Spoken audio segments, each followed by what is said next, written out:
Hi, this is Sean, and in this lesson we're going to look at improvising using the tune All the Things You Are, but looking at the tricky areas because there are quite a few key changes and how to join up those tricky areas so you're not stop-starting all the time.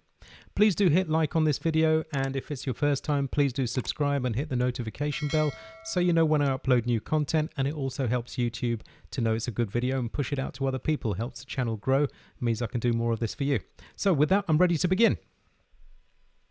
Well, looking at this tune, we begin in the key of A flat, and all of these are chords in the A flat major scale. So the A flat major scale has an A flat major 7, it has a B flat minor 7, has what else do we have? A D flat major 7, it has an E flat 7. So of course there are much more advanced ways to think of it, but to keep it simple for now, all of this stuff can be the A flat major scale, no problem. So the tricky thing happens when you've got to move from that to a G7, because now we're going to the C major scale, right? So I work on these transitions. I find that the best thing to do and gives me the most fluency, so my sound doesn't sound like it's stop-starting all the time. So if I show you this kind of trick on a couple of areas, I'm sure you'll be able to apply it to other areas on this and on other tunes.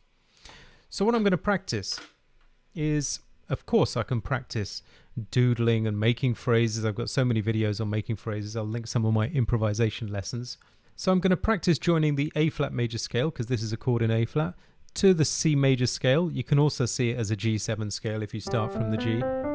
It gives you a slightly different thing because of the tension releases, even though the notes are the same. That's for another day. But let's keep it simple. A flat major scale, C major scale.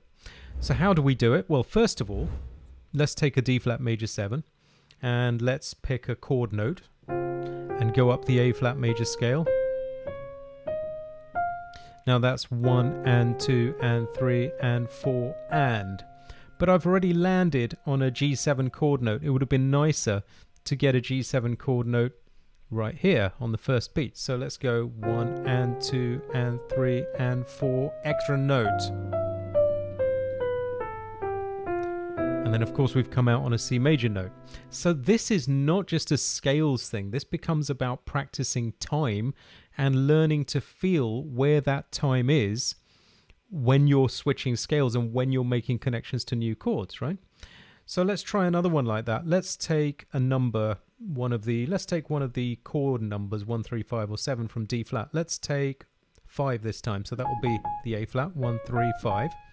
Let's take a descend and see how we're going to connect. 1 and 2 and 3 and 4 and 1. Do you see how I put an extra note in? That's called a surround, or it can be called, some people call it an enclosure. So let's try that again. 1 and 2 and 3 and 4 and change of scale. 2 and 3 and 4 and 1. Fine. Okay, so you can keep playing this game with yourself, picking a number and picking a direction and seeing how is that going to connect. So let's try one more like that before we try a different skill.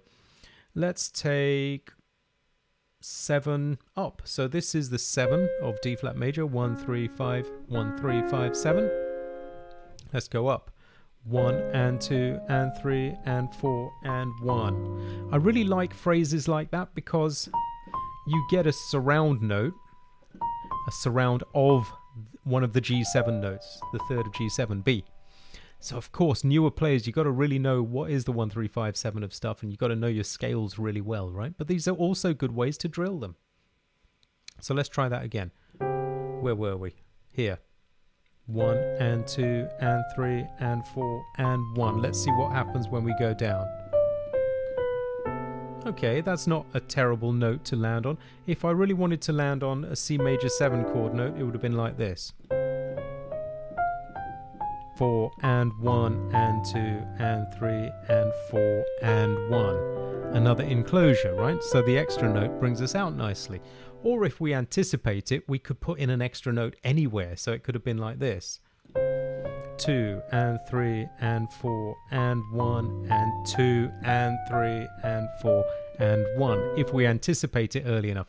And I found that the more of this kind of work you do, the more likely you are to anticipate way in advance. It's like an amateur snooker player is thinking one ball in advance, and then the professional could be thinking who knows how many, 4 or 5, I don't know how many they do, but it's not one. Same with chess, right? A new player is going to be thinking one move at a time, whereas the grandmaster may have got the whole game after your first couple of moves. Okay, let's look at another skill we can apply. Similar thing. Let's even look at the same area, because to be honest, this next section goes to E flat and then G. The same relationship, because A flat to C is a major third in the key move.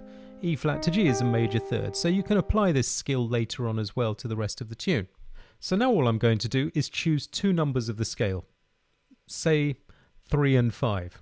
And we can choose that 3 and 5 of the A flat major scale. Or we can think of it as the 3 and 5 of the D flat major 7 chord. It doesn't really matter, to be honest. Seeing as I've been choosing numbers from the D flat major 7 chord and playing the A flat major scale, I'll keep that the same just for simplicity and for clarity. So if I say 3 and 5, let's see, 3 going up to 5, and then I'll switch directions. So this is 1 and 2 and 3 and 4 and 1. Brings me out on a chord note of G7. Great. Now let's see what we can do.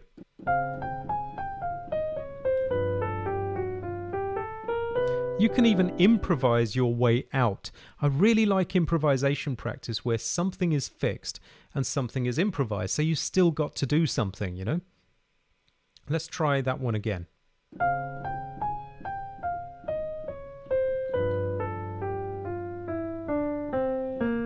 That would have been a straight way to do it, where you're just going down and down and down. But of course you can change directions, or you can incorporate chord notes on the G7 as well. So it could have been like this: 1 and 2 and 3 and 4 and 1 and 2 and 3 and 4, double back to a chord note.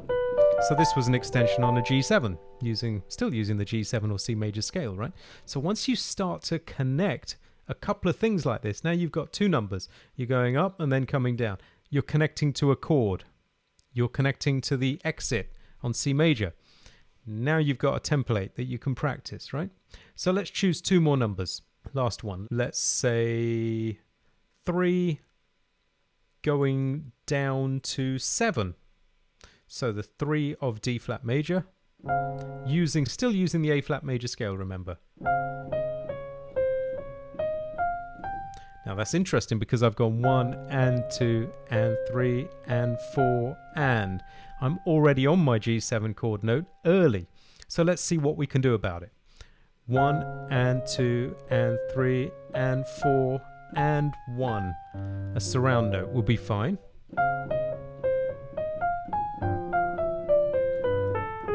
An extra note, 4 and 1. It's one of the Barry Harris rules, extra note between the 6 and 5 of C.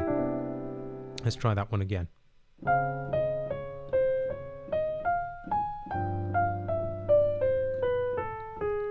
Great. Don't worry if your ideas don't sound cool and amazing in the beginning. They turn into something the more you explore them. For example, I'm just going to cut off the first note of that same phrase. 1, 2, 3, 4, 1.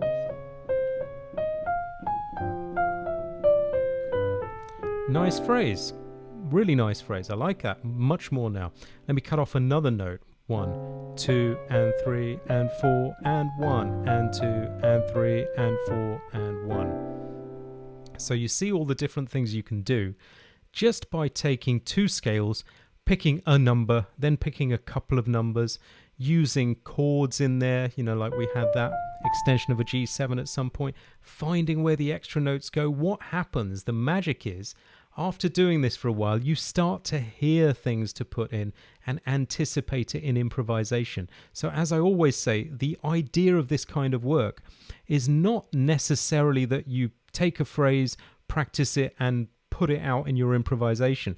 Chances of that happening, it may, probably won't a lot of the time as well. That's okay.